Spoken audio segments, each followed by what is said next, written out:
Salut, c'est Thomas Rozek. On l'a évoqué à plusieurs reprises dans ce podcast tout au long de cette étrange période, la maladie, la pandémie a tendance à réveiller des peurs enfouies, des sentiments refoulés et à se voir affublés des mots typiques de son époque. Celle qui nous frappe en ce moment est ainsi souvent vue comme la conséquence des dérives d'une humanité obsédée par le profit au détriment de son habitat. Mais s'il y a bien une constante, quel que soit le moment dans l'histoire où l'épidémie frappe, c'est qu'on lui trouve toujours un petit air étranger. Elle vient forcément d'ailleurs, de loin, importée par des voyageurs qui nécessairement ne sont pas tout à fait comme nous. Cette dimension xénophobe, disons-le, dans la pandémie, elle se déplace avec la maladie. Ainsi, par exemple, en Argentine, ce sont des Français qui ont été vus comme les odieux propagateurs étrangers des miasmes assassins. On est toujours le contaminateur de quelqu'un.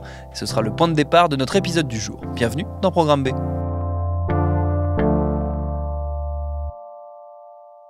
Car cet épisode, précisément, il va nous emmener en Argentine, au cœur de l'Amérique du Sud, qui devient, en cette fin du mois de mai 2020, le nouvel épicentre de la pandémie de coronavirus. Alors avant de parler plus généralement du cas particulier de ce pays, qui propose un contre-modèle face aux dérives très visibles du Brésil de Jair Bolsonaro, j'ai demandé à ma consoeur Aude Villiers-Moriamé, qui est journaliste indépendante, installée à Buenos Aires, de nous raconter le cas très particulier d'un groupe de touristes français qui s'est retrouvé, bien malgré lui, très exposé au tout début de l'épidémie. Alors oui, c'est un voyage qui a fait parler surtout la presse locale.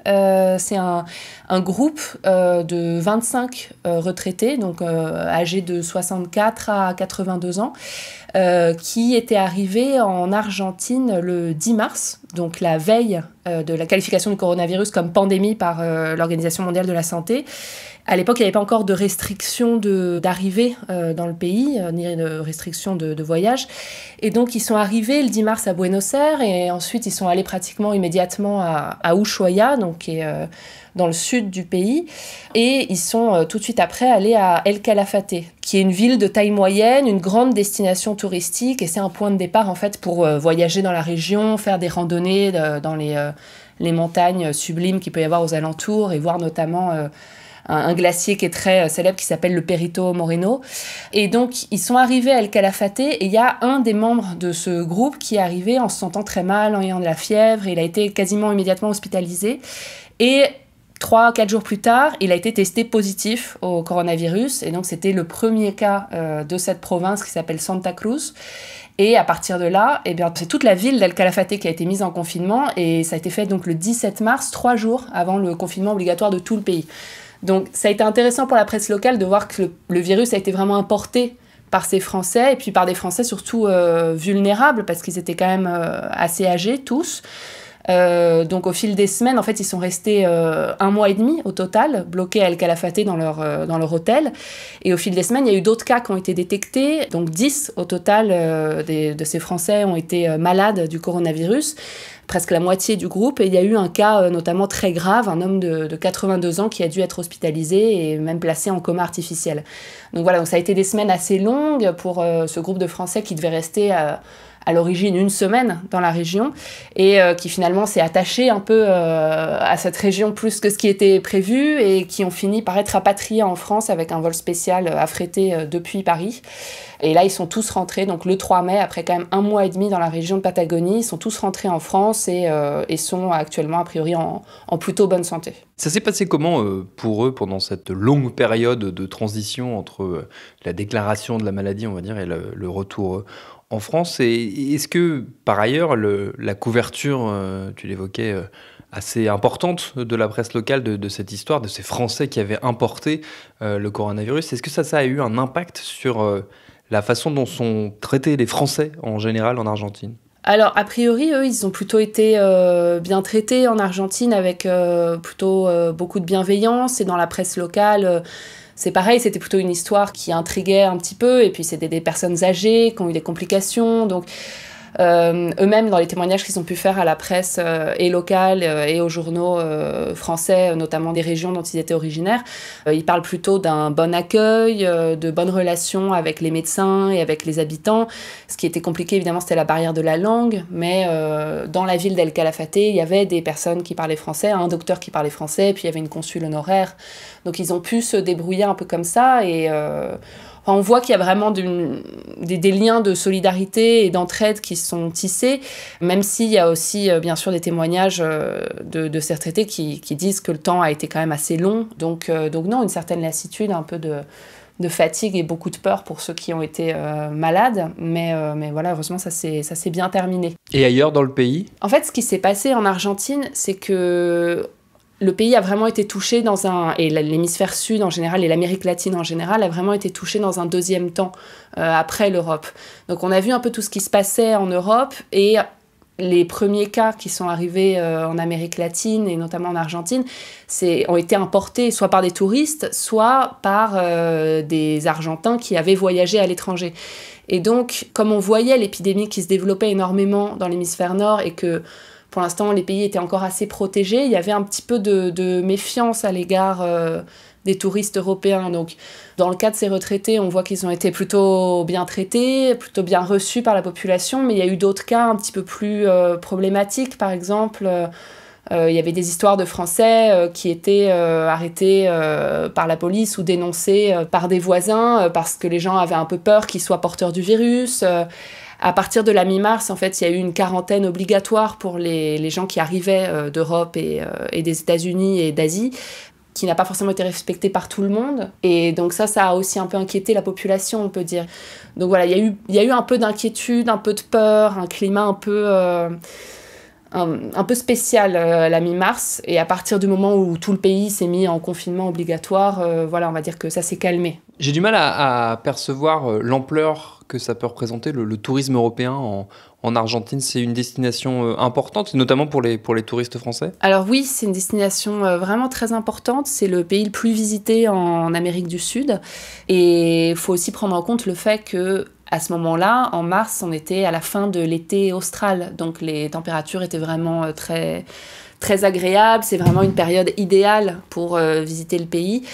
Et donc il y avait évidemment un grand nombre de touristes. Et puis comme à ce moment-là, l'épidémie de coronavirus était en pleine accélération en Europe et que vraiment le continent américain n'était pas encore le plus touché, disons que ça explique qu'il y a eu beaucoup de personnes qui étaient là à ce moment-là et qui ne savaient pas forcément que les mesures de confinement allaient s'accélérer, pas seulement en Europe, mais aussi partout à travers le monde. Donc il y a eu une polémique qui s'est un peu créée autour de ces voyages qui ont été faits début mars, alors qu'effectivement on connaissait l'existence du coronavirus, et une polémique qui s'applique d'ailleurs aussi aux Argentins qui ont continué même de voyager, eux, pendant leurs vacances d'été dans des pays européens ou vers les États-Unis.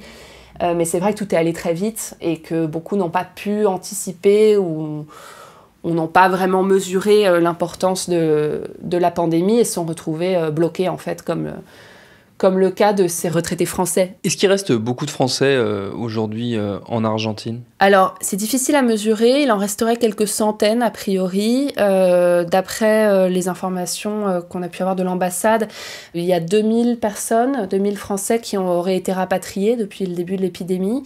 Donc, principalement des touristes ou des Français de passage. Juste pour donner un chiffre global, le Quai d'Orsay parle de 186 000 Français rapatriés à travers le monde depuis le début de la crise sanitaire. Donc voilà, donc parmi eux, 2000 depuis l'Argentine environ. Il y a eu plusieurs vols de rapatriement qui ont été organisés. Mais voilà, il en resterait quelques centaines. En fait, les difficultés qu'il y a pu avoir, c'est justement les personnes qui étaient bloquées dans d'autres provinces d'Argentine que Buenos Aires. C'est vraiment un pays immense, c'est plus de 4 fois la France, l'Argentine en fait, donc pour peu que certaines personnes étaient à Mendoza, dans la région du vin, ou à Salta, dans le nord-ouest, près des chutes d'Iguaçu, à la frontière avec le Brésil, tout de suite ça a été un petit peu plus compliqué pour ces personnes de gagner Buenos Aires et ensuite d'attendre et de pouvoir être rapatriées avec un des vols mis en place. Là, il y a 2 nouveaux vols qui ont été prévus pour le 30 mai et le 1er juin, qui doivent permettre de rapatrier un peu plus de 500 personnes, si je ne me trompe pas. Mais voilà, c'est des vols qui ne sont pas fréquents du tout, qui sont régulièrement présentés comme les derniers. Et donc voilà, donc on peut imaginer qu'il y a pas mal des Français qui restent encore bloqués en Argentine, qui vont pouvoir rentrer à cette occasion-là. Mais effectivement, il y en a encore qui sont qui sont bloqués. Et puis l'inquiétude aussi que peuvent avoir certaines personnes, c'est le fait que l'Argentine ait décidé d'interdire la vente de billets d'avion pour les vols commerciaux jusqu'en septembre.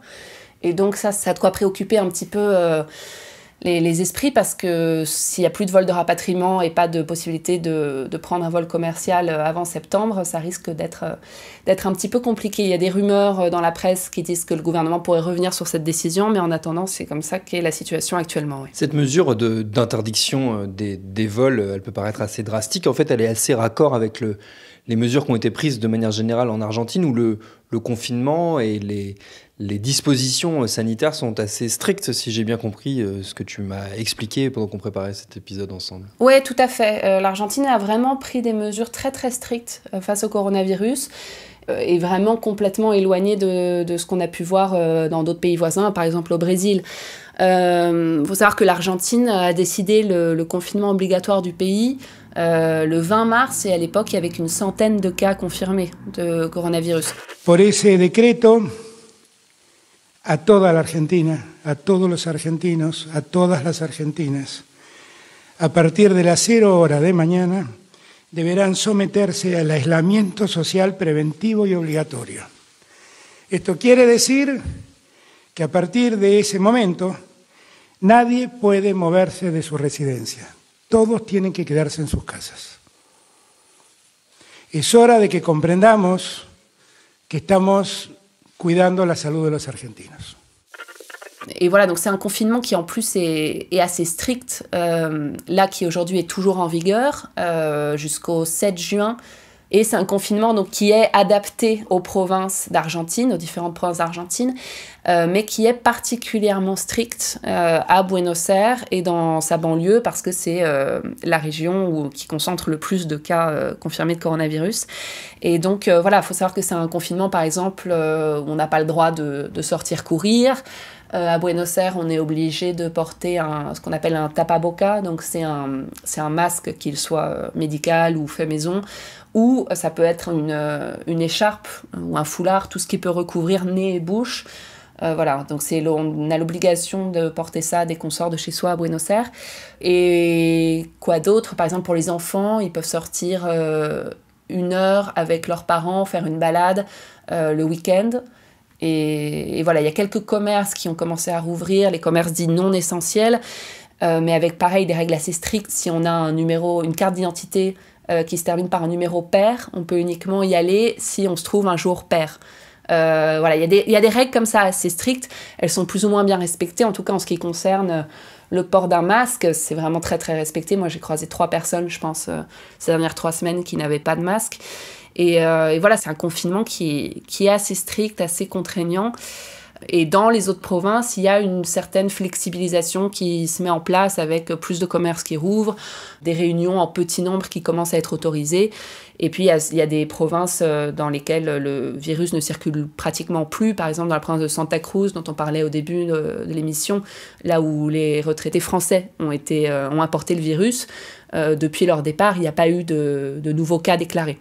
Donc, dans ces provinces-là, disons que il y a une certaine flexibilisation qui commence à se faire. Pour autant, il n'y a toujours pas de date de reprise de cours, même dans ces provinces-là où il y a peu de cas de coronavirus. Donc voilà, les parents sont toujours avec leurs enfants à la maison pour une durée encore indéterminée. De manière générale, l'épidémie, elle évolue comment dans le pays? Parce qu'en ce moment, l'attention est pas mal focalisée sur l'Amérique du Sud, qui devient le nouvel épicentre de la pandémie. On en est où en Argentine? Oui, tout à fait. Alors, c'est vrai qu'au début, les mesures étaient très strictes alors qu'on n'avait pas un nombre de cas extrêmement élevé. Et pendant plusieurs semaines, on a eu l'impression que ça marchait bien, que ça permettait de limiter vraiment la contagion. Mais là, malheureusement, le nombre de cas commence à vraiment augmenter, le nombre de nouveaux cas. Et ce qui est particulièrement préoccupant, c'est que le nombre de nouveaux cas évolue vraiment rapidement dans les quartiers populaires, les quartiers les plus pauvres d'Argentine. Donc il faut savoir qu'en Argentine, il y a près de 40% de la population qui vit sous le seuil de pauvreté. On estime plus de 4 millions de personnes qui vivent dans des quartiers populaires, c'est-à-dire bidonvilles ou terrains occupés. Et c'est dans ces quartiers-là qu'on commence à voir vraiment une accélération du nombre de nouveaux cas. Et donc, ça, évidemment, ça inquiète, ça préoccupe fortement. Il y a de plus en plus de tests qui sont réalisés dans ces quartiers pour tenter d'endiguer un peu l'épidémie, de pouvoir isoler les personnes qui sont malades et leurs proches. Là, en termes de chiffres, il faut savoir que donc on est le 26 mai, au moment où on enregistre donc cette émission. Il y a un peu moins de 13 000 cas confirmés en Argentine et un peu moins de 500 décès. Donc dans un pays de 44 millions d'habitants, voilà, c'est pas un très important nombre de décès, mais le nombre de nouveaux cas augmente vraiment rapidement. Il y a aussi plus de tests qui sont réalisés, c'est sûr. Mais voilà, c'est quelque chose qui inquiète dans ces quartiers populaires où il n'y a presque pas d'accès à l'eau courante ou aux services basiques. C'est beaucoup de familles qui vivent entassées, donc ça peut vraiment devenir un foyer de contagion important. Le nombre de personnes venant ici chercher de la nourriture quotidiennement a doublé, signe de la grave crise sociale qui s'ajoute à la crise sanitaire. Ici, les gens travaillent et sont payés au jour le jour. Ils ont des petites économies, mais clairement, après 40 jours enfermés avec des familles nombreuses, personne n'a plus d'argent ni à manger. Alors nous, les soupes populaires, on est le dernier rempart de soutien ici. Bien sûr que j'ai peur d'attraper la maladie en sortant, mais comment faire? Il faut bien que je nourrisse mes enfants. Et d'ailleurs, il y a un quartier en banlieue de Buenos Aires qui a même été complètement isolé par les autorités.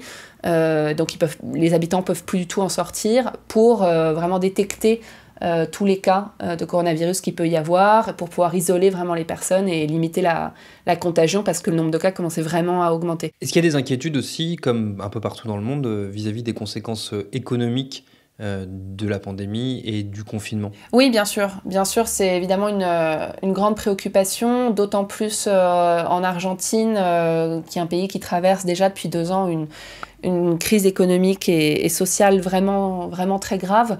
On a parlé de la pauvreté tout à l'heure. Il faut aussi savoir que le chômage augmente fortement et que l'Argentine est actuellement en train de renégocier sa dette publique avec des créanciers privés et avec le Fonds monétaire international. Donc on a déjà un panorama économique, on a déjà une situation de base économique très mauvaise à laquelle s'ajoute le coronavirus et le confinement qui évidemment paralyse une bonne partie de l'activité économique. On sent cette préoccupation et même si au début du confinement, il y avait un certain consensus autour de la nécessité vraiment de mettre en place un confinement strict, de réagir face à l'épidémie, et puis il y avait on voyait ce qui se passait en Italie, en Espagne, en France, on disait que c'était nécessaire. Aujourd'hui, dans la société, il y a une certaine impatience qui commence à reprendre le dessus. Et vraiment une inquiétude par rapport aux conséquences économiques que pourrait avoir ce confinement qui est vraiment extrêmement long, quoi. Ça va être l'un des plus longs au monde. Là, on va atteindre 80 jours de confinement strict, en tout cas à Buenos Aires et en banlieue. Donc les gens commencent à s'impatienter un petit peu. Il y a eu une manifestation, par exemple, le 25 mai, devant le palais présidentiel à Buenos Aires, et des gens qui sont sortis à leurs fenêtres pour faire des concerts de casseroles. C'est un cacerolazo, c'est un mode de manifestation assez courant en Amérique latine. Donc c'est plutôt marginal. Il y avait quelques dizaines de personnes devant le palais présidentiel qui appelaient à la fin du confinement. Mais ça montre quand même qu'il y a une certaine impatience qui commence à poindre, et on sent que le consensus vraiment qui s'était établi au début du confinement autour de la gestion assez rapide, assez ferme du président, le consensus commence un peu à s'effriter. Le président qui apparaît un peu comme l'anti-Bolsonaro, parce que lui aussi est au pouvoir depuis assez peu de temps. Bolsonaro, c'est donc le président brésilien qui, lui, fait beaucoup de battage autour du fait qu'il ne croit pas plus que ça aux conséquences de l'épidémie. En tout cas, c'est la ligne qu'il a tenue assez longtemps au début de la pandémie. Alberto Fernandez, pour le coup, il s'impose comme une figure quasiment inverse. Oui, on peut dire ça. C'est intéressant en termes de communication politique, ce qui a été fait en Argentine, et le comparer effectivement avec d'autres pays de la région. Depuis le début de l'épidémie, il y a vraiment un interlocuteur qui a été privilégié par le gouvernement sur cette question, c'est le président. Il y a pratiquement, c'est lui qui s'exprime à chaque fois dans les conférences de presse, qui donne des conférences de presse toutes les 2 semaines pour prolonger le confinement, qui va montrer des graphiques pour expliquer pourquoi est-ce que c'est important de le prolonger, qui va comparer par exemple le nombre de cas, le nombre de décès entre les pays voisins et l'Argentine. Et oui, effectivement, c'est un président qui, dès le début de l'épidémie, a pris ça très au sérieux et a décidé de mettre en place des mesures très fermes et qui se fait conseiller par des épidémiologistes. Effectivement, c'est un peu l'anti-Bolsonaro dans ce sens-là. Ouais. Au Brésil, le coronavirus est au cœur d'une bataille politique. Jair Messias Bolsonaro minimise la crise sanitaire. Il participe régulièrement à des bains de foule, à coups de poignées de main et sans masque. Le Brésil a dépassé le nombre de morts de la Chine aujourd'hui. Et alors ? Désolé, mais qu'est-ce que vous voulez que je fasse ? Mon deuxième prénom, c'est Messi, et je ne fais pas de miracle.